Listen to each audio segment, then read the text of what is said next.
ఈరోజు ఒక ఆశ్చర్యకరమైన విషయం జరిగింది.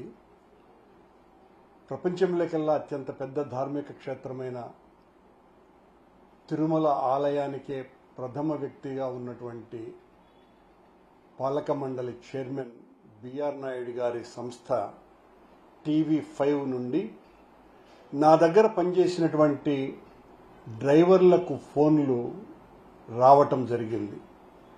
వాళ్లను భయపెట్టటము, ప్రలోభ పెట్టటము, భంగపడటము, 3 రకాలైనటువంటి ప్రయోగాలు చేసి కరుణాకర్ రెడ్డిని గురించి మీరు మేమేం చెబితే అది మీడియాలో మాట్లాడాలి అంటే TV5లో మాట్లాడాలని వాళ్లను ప్రలోభము, భయము 2 కలిగించటం జరిగిందట.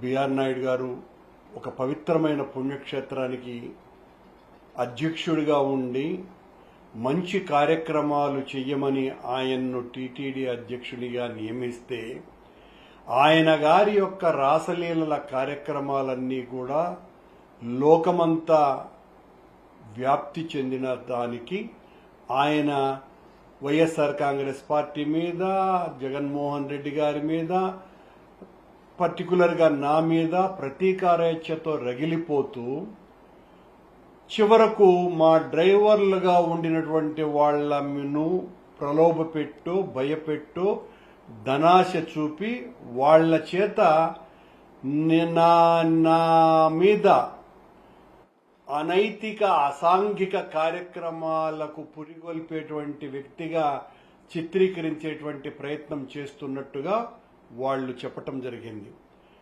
బిఆర్ నాయుడు, నీలాగా అనైతిక, అవినీతి కార్యక్రమాలు చేసేవాడిని కాదు, నీలాగా ప్రలోభాలకు గురి చేసేవాడిని కాదు, పైరవీలు చేసేవాడిని కాదు.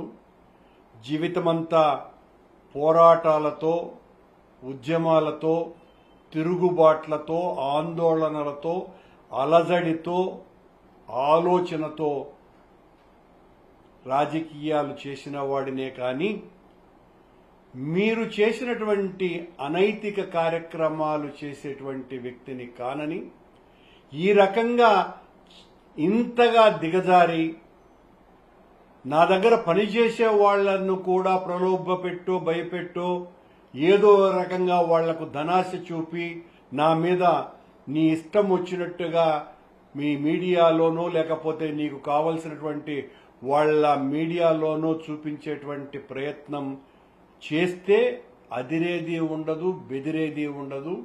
ఈ రోజుతో మరింతగా నీ విషయంలో నువ్వు చేస్తున్నటువంటి ఈ అనైతిక, అరాచక, అప్రాచ్య పనులన్నింటి మీద మరింత పెద్ద ఎత్తున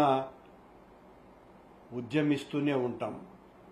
ధార్మిక సంస్థకు అధ్యక్షునిగా ఉండి వినయము, శీలము ఇవి పెట్టుబడిగా పనిచేయాల్సినటువంటి నీవు ఈ రకంగా అనైతిక, అవినీతి, ప్రలోభ, పైరవి కార్యక్రమాలు చేయటం అంటే అత్యంత నీచాతి నీచమైన దిగజారుడుతనానికి మీ వ్యవహారం పరాకాష్ట నాయుడు గారు. ఇది చాలా ఘోరము, నేరము. ఇలాంటివి ప్రయోగించటం ద్వారా మమ్మల్ని ఏదో బలహీనం చెయ్యాలని అనుకుంటే అలాంటివి కుదిరే పనే లేదు అని హెచ్చరిస్తున్నాను.